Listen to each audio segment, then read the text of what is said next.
5 recettes à la une, ça sent déjà bon.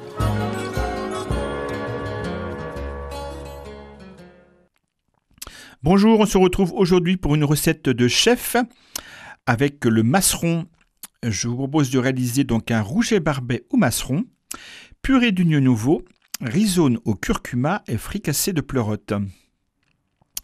Un petit rappel donc sur ce masseron, cette plante populaire, ce poivre sauvage des marais salants, qui a connu au cours de son histoire diverses appellations.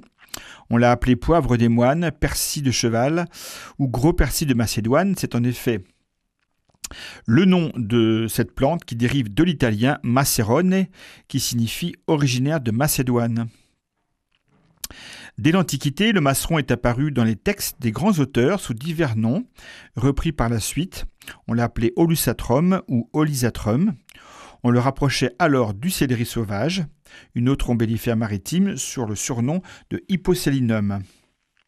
On le mentionne alors comme plante comestible et médicinale. Il était donc déjà très cultivé par les Romains dans toute l'Italie et il a été ensuite propagé lors des grandes conquêtes romaines vers l'Europe occidentale et centrale. C'était un légume assez répandu autrefois qui a été donc malheureusement oublié au profit du céleri. L'ensemble de cette plante donc est comestible. Sa racine ressemble à un gros radis, sa tige au salsifis, sa feuille s'apparente au persil, ses fleurs au capre et donc ses graines au poivre. Ces graines sèches de masseron sont utilisées donc comme condiment avec une saveur poivrée, citronnée et légèrement amère. Il accompagne donc parfaitement donc les viandes blanches et les poissons, comme dans cette nouvelle recette de rouget barbet, accompagné donc d'une purée d'oignons nouveaux, de risotto au curcuma et d'une fricassée de pleurote. Alors les ingrédients et la recette pour 6 personnes. Il vous faut donc 12 rougets barbet, 12 filets de rouget, bien sûr, un filet d'huile d'olive, une botte d'oignons nouveaux, une noix de beurre, 200 g de risotto. Alors, les risottos, ce sont des pâtes produites par David Le Ruyet, un breton, qui sont d'une qualité bien supérieure aux pâtes traditionnelles. Il les cultive en effet près de Languédic, dans le Morbihan, sur environ 10 hectares de blé.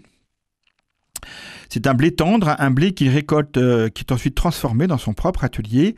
Et ces risottos Le Ruyet sont séchés pendant près d'une journée à basse température. En fait, ce sont des pâtes qui ont une forme de grains d'orge ou de riz.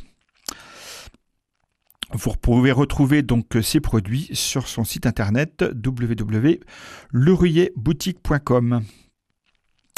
Ensuite, il vous faut donc une cuillère à café de curcuma, 300 g de pleurote, une cuillère d'huile d'olive, 2 échalotes et bien sûr un petit peu de sel et de poivre.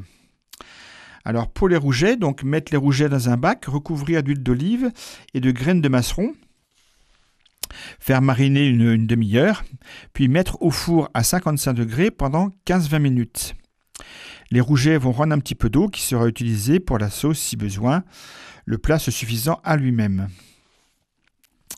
Pour la purée d'oignons nouveaux, donc laver et éplucher les oignons, les découper en rondelles fines et les faire cuire doucement dans une noix de beurre à la poêle. Les disposer ensuite dans un bol et les mixer avec un mixeur plongeant, assaisonner de sel et de poivre et réserver. Pour la fricassée de pleurote, donc nettoyer les champignons au pinceau, enlever préalablement donc bien sûr le pied, les découper en morceaux mais pas trop petits, puis éplucher et ciseler les échalotes, faire dorer ensuite les champignons dans une poêle bien chaude avec un filet d'huile d'olive, ajouter en fin de cuisson les échalotes et assaisonner sel et poivre. Vous pouvez ensuite donc dresser les assiettes dans des assiettes bien chaudes avec 3 belles cuillères de risotto, disposer dessus les 2 filets de rouget et autour la purée d'oignon et la fricassée de pleurote.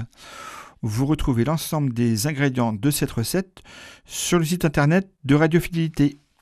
À très bientôt, au revoir. C'était 5 recettes à la une, à réécouter sur radiofidélité.com.